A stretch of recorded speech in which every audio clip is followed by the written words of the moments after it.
Well, greetings and welcome to the next installment here on secular humanism. We last time were looking at some of the humanist associations that were developing that would carry the concept of secular humanism further, and we are currently looking carefully at some of the factors that are putting this split together, causing the split between biblical worldview or Christian worldview and the secular humanist worldview. And we're going to continue on that in this video. So let me share the screen with you here and we shall get started.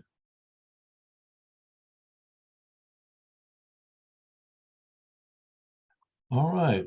One of the factors that is impacting this split and causing there to be a difference in worldviews clearly defined with a biblical world, a Christian worldview that's up here, and then the secular worldview is modernity itself. And last time we discussed the definition of modernity. Here we have Netland's statement that modernity is characterized by an emphasis upon the capacity of reason to uncover universal truths, the rejection of superstition and religious authoritarianism, an understanding of science as producing ever more accurate picture of the universe and the human person, and the expectation that science, technology, and education working together will eradicate problems and progressively improve human life, and the general toleration for various creeds and ways of life so long as they do not conflict with what reason sanctions. And so he's basically pointing out that modernity carries a number of things with it. One is the capacity of reason. This goes back to the Enlightenment, where reason is given such a high position, as opposed to, say, the revelation that God's revealed word. And you see the rejection of superstition, religious authoritarianism. So religion gets thrown out because it doesn't, from their perspective, there's nothing reasonable about it, or it doesn't use reason, which is not exactly accurate. But they do push away from religion, and then look to science as the means that's what's going to give us a accurate picture of the universe and the human person.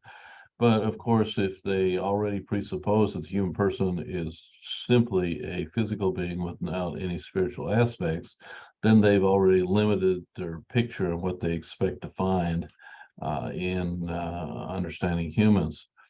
But they view science, technology, education working together will solve humanity's problems. Of course, we're in the 21st century, and this has been going on since before the beginning of the 20th century. And if you just take a look at what all's happened in the 20th to the 21st century, and wars, famines, genocide, uh, all these things don't seem to be actually helping us as much as they seem to think. But there is also a general toleration of various creeds and ways of a life as well. And really, and that means, let let people do what they want as long as they really don't harm anybody is the idea here. And so it opens up a lot of different views that can be carried out. Um, so modernity to secularization, both they're originating with the 18th century Enlightenment, and we see an increasing globalized culture that is rooted in the processes of modernization. And these are associated with economic, industrial, and social transformations, progressively moving more worldwide, and that's what we call globalization. Um, but this just reminds us that our intellectual heritage comes from the past 300 years from the Enlightenment on. secular humanism becomes more prominent with the modernization and people looking to humanity as the answer to everything, and God is further pushed out of consideration in the process. So there was a secularization thesis, which noted expressed the idea that as societies progress, particularly through modernization and rationalization, this would cause religious influences and authorities to diminish. In the 1960s and 70s, it was proposed that by the 1990s, the United States would be mainly secular. But this didn't turn out to be the case. And so by the 1990s, the same people that were saying that would happen, sociologists like Peter Berger is a good example, and he comes right out and says that he was mistaken. That's not what really happened. Instead, we do live in a very pluralistic world which is highly religious, not secular. Although there is a secular, they are part of the pluralism that there are those that follow secular humanism. So secularization, although secularism is still growing and having an impact in the West, the U.S. has particularly not followed this trend at the pace most thought it would happen in that. And so even though they thought that the secular progression would cause people to, would draw away, some of these would be, when people would draw away from and follow secular humanism, there was also the idea that as people saw that there was nothing there that really was helping them personally, this would cause people to look back at the transcendent and say, well, maybe there's more to life than just this physical world. And I think there's some truth in that. I think that happens to people. I know in my particular case, I was following secular humanism when I was at the University of California, but I began to see what was the implications of this in life, not only my own, but life in general. And I decided I better look somewhere else. Um, so, uh, So for secularism, religion for the first time in history has lost its validity for the individuals in society. This was a statement by Peter Berger in his early book, The Sacred Canopy. This is where he put forward the idea that, hey, the United States is becoming more secular. But, and increasing number of individuals have a philosophy and a worldview that does not involve a religious dimension. We see that going on today. But now, Peter Berger, as I mentioned a minute ago, would say, well, this hasn't turned out to be right, but we live in a very pluralistic world where there is also a secular humanist worldview, but there's also a whole lot of religious worldviews. And primarily, if you just took the whole world as a whole, you'd find around 95% would fall into the category of some kind of religious belief or spiritual belief. Modernization and modernity. When we talk about modernization, we're talking about a theory that both attempts to identify social variables that contribute to social progress and development of societies, and seeks to explain the process of social evolution. So that's your modernization. Modernity, on the other hand, it's an era characterized by scientific thought rather than metaphysical or supernatural beliefs. Individualism is part of the focus, and it also focuses on industrialization, technical development, and the rejection of some traditional values. These are all associated with modernity. All right. Some secularizing factors in modernity might be helpful, and to just pick them out. First of all is science is objective. The idea that only science can give objective understanding of the world, and that's through using the scientific process. But the problem with that is there are so many things in the world that you can't apply the scientific process to, because they can't literally be physically seen or tested. And so, but more and more the idea is that only those things that can be tested using scientific method can really be included in, well, that's what's real. Science, so they believe that from science you can give humanity true understanding of the world. The problem is there's a lot of things in the world and the universe that we still can't observe or see or test. So there's a lot of limitations. But also a secularized factor in modernity, reason can be the basis of morality and law.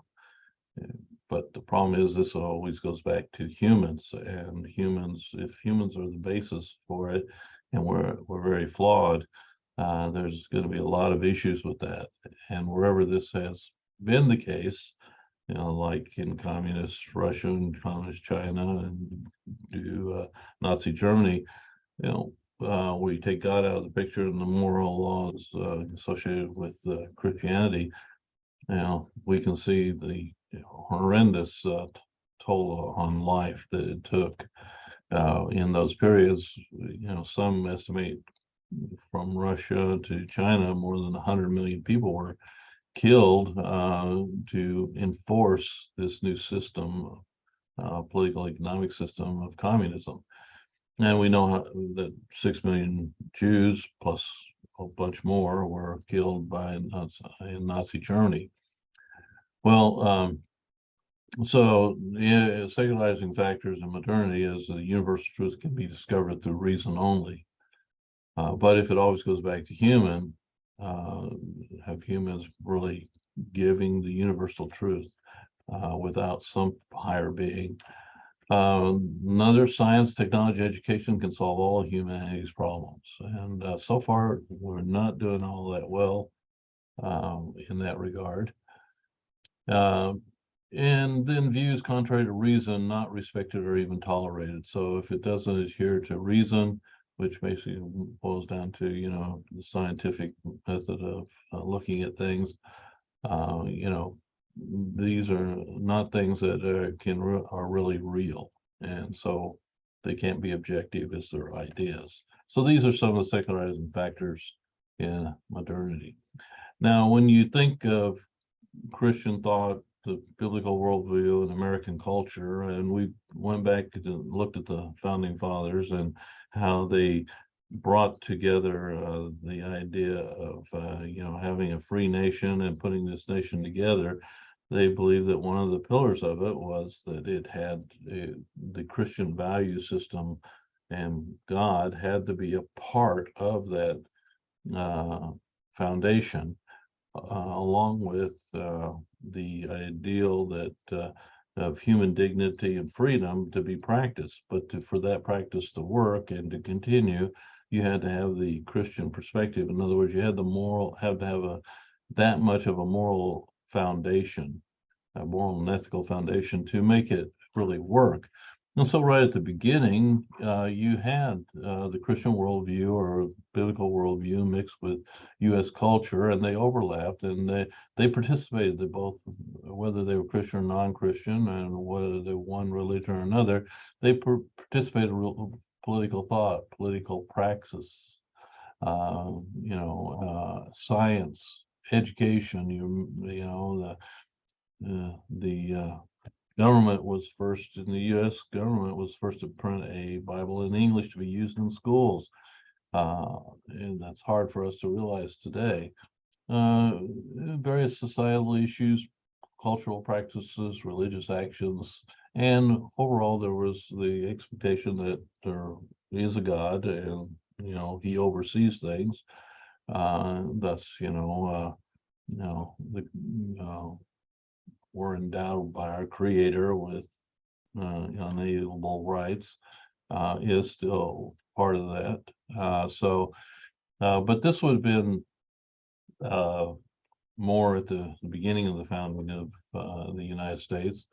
Now the picture looks a little more like this. As things move towards more of a secular cultural aspects, and we've already seen where, court decisions have taken religion out of different aspects of the public sphere. So political thought, political practices, education, science, we can see very clearly that they are separated from a Christian perspective more and more. Now, various societal issues, of course, they allow Christian influence and faith-based organizations to interact, and they provide services and things for society. And they're involved in various cultural practices where those who are religious can do certain things culturally, while others that are not religious can do their thing culturally. But it does allow for religious action, but you got to keep it personal to yourself, not in the public sphere. And but you're allowed to have an open worldview, but the idea is really that's not reality from a secular humanist perspective. And so that division between a biblical worldview, Christian worldview, and secular worldview is widening as we get further into the 20th century and on into the 21st century. And so we have to just keep in mind that this is the tendency at present time, and we'll be picking up on this some more as we go further. And so this short video is just to get a little bit further down the road, and we'll do some more. I've been trying to keep the videos a bit shorter. That way you can digest information in the smaller bites. So we will continue on the same train of thought next time. And until then, see you.